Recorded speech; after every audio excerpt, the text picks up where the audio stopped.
এই বেয়াদব কুলাঙ্গার কি বলে শুনুন আপনারা। ঠিক আছে। আমি নামাজ পড়তে গেলেও সবসময় রিক্সে থাকি যে জামাত শিবিরকে আমার পেটে পিঠে একটা খোসা মেরে দিল কিনা ছুরি দিয়ে।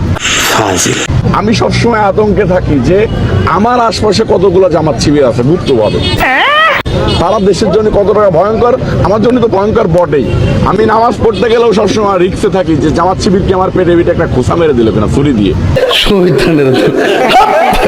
মানে তো গুপ্ত ভয়ে যে কোনো সময় মেরে ফেলতে পারে, জঙ্গি স্টাইলে রক কেটে দেয়, হাতের রক কেটে দেয়, গলা এক কোপে ছুরি দিয়ে ফেলে দেয়।